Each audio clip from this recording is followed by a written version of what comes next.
In this video, we're going to use a normal distribution to go between a z-value and a percentage. We did look at that in the last two videos, but this is just strictly focusing on examples using z and percentage. Let's go ahead and look at Excel and look at Paint so that we can go ahead and put things out there for us to visually look at what we're doing. We're going to look at two examples. Our first example is going to be a greater than. What's the probability that our randomly selected sample will be more than 2.11 standard deviations from the mean, so a greater than, and we're going to look at a between.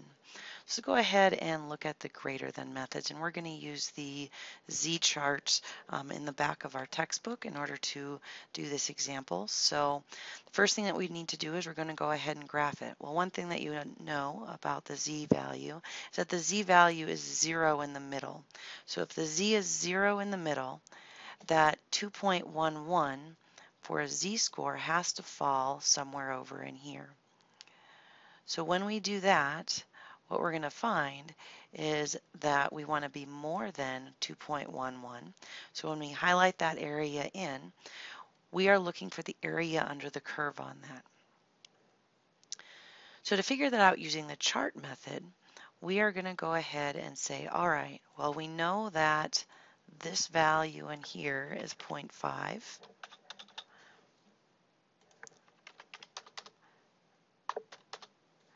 We know that this other half is 0.5, but we don't know what percentage values they are, because what we know right now is that this value at the bottom is 2.1. So we're going to go from z to percentage value. So knowing that, we're going to look up the z-score of 2.1. So 2.10 gives us 0.4821. So let's go ahead and fill in 0.4821. You might ask why I filled it in there. Well, if you remember right, the z-chart we looked at always goes from 0 up to a value. It doesn't tell us what's in that upper tail. So 0 up to 2.1 got us there. We need to know this portion. So to get that, we are going to take, remember there's half on each side, right? 0.5 minus 0.4821. What's that going to give us? So we are going to take 0.5 minus 0.4821. Helps when you put an equal sign in the front of that. And we're going to get 0.0179. 0.0179. So the area in here is 0.0179.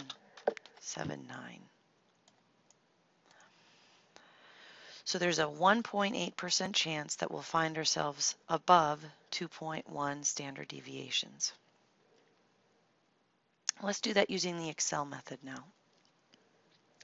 Using the Excel method, we're going to use the equation equals norm.s.dist. So why do we use that one? Well, we're using the normal distribution, so the norm makes sense. .s is because we're using the z-value, so the standardized z-score. And .dist because we're going from the z-score up to the percentage, so equals norm.s.dist. And if we're going to plug in 2.1, oh, it told me that I didn't put my comma 1 in there, didn't it? So we need to make sure that we have comma 1 in there for cumulative. It basically gives you the area under the curve when you do comma 1, which is what we're after.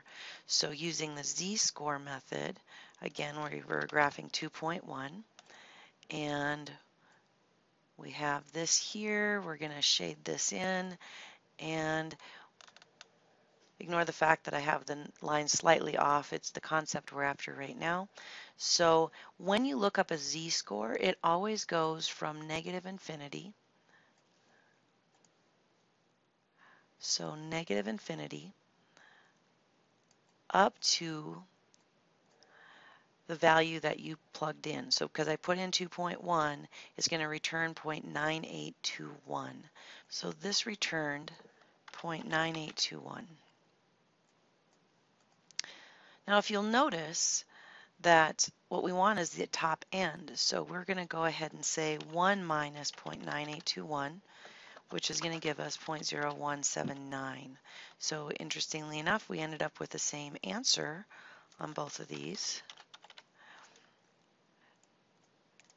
The only difference was what answer we got back either out of the back of the book or out of Excel. But they're the same. 0.500 plus 0.4821 is 0.9821, which makes sense why these all ended up being exactly the same. So equals 1 minus 0.9821 equals 1 minus 0.9821, 0.0179. So once again, there's a 1.8% chance that we'll get a random sample back that would be more than 2.11 standard deviations above the mean.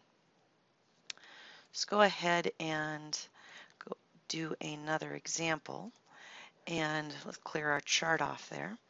So what is the probability we're going to be between negative 1.32 and 1.18 standard deviations from the mean?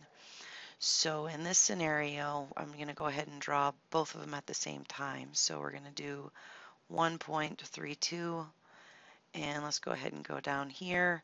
Get it approximately the same. Again, not rocket science.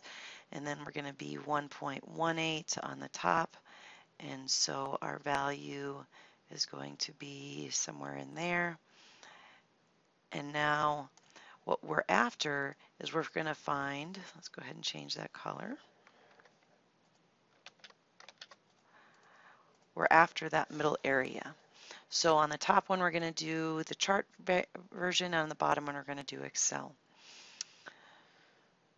So our values here were negative 1.32, negative 1.32, and 1.18, and 1.18. All right. So the z-score method. So because the chart in the back of the book goes between a 0 and a value, it doesn't matter that it's negative, because positive 1.32 standard deviations will give you the same area under the curve, the same probability of a negative 1.32. So our z-score is what we know. So 1.32 is going to give us 0.4066. So this value in here is going to be 0.4066. Then the next thing we're going to do is we're going to go ahead and look at 1.18, which is our next one there.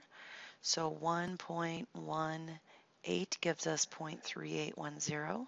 So this value is going to be 0.3810. Our answer to this question then is going to be, we're going to add the two together because the area is always added, 0.3810. And the answer to that is 0.4066. Helps me have an equal sign in Excel. Equals 0.4066 plus 0.3810 is 0.7876. 0.7876. So there's a 78.8% chance we'll find ourselves between those two standard deviations, or z-scores, whichever you want to look at it as. So let's use the Excel method on this one. So if we do equals norm.s.dist with our z-score of, what's our lower one, negative 1.32, comma 1, we're going to get 0.0934. So 0.0934. That is always done from the very bottom. So that's going to be from here up to there. So our value on this one is 0.0934. The next one we're going to look at is equals norm.s.dist. We're going to be 1.18, comma 1, so a cumulative effect there, and we're going to get 0.881. So 0.8810 is what I'm going to put in there. So for the next line that we're interested in, we went from here, oh, I need a line, we went from here up to there and found out that that was 0.8810. Well, what we're after is we're after the value in between them. So we are after, our goal is to find this value right here. So what I'm going to do is subtract the two of them. So if I subtract the two of them, I'm going to say, all right, 0.8810 minus 0.0934. And when I do that, equals 0.8810 minus 0.0934, and we're going to get 0.7876.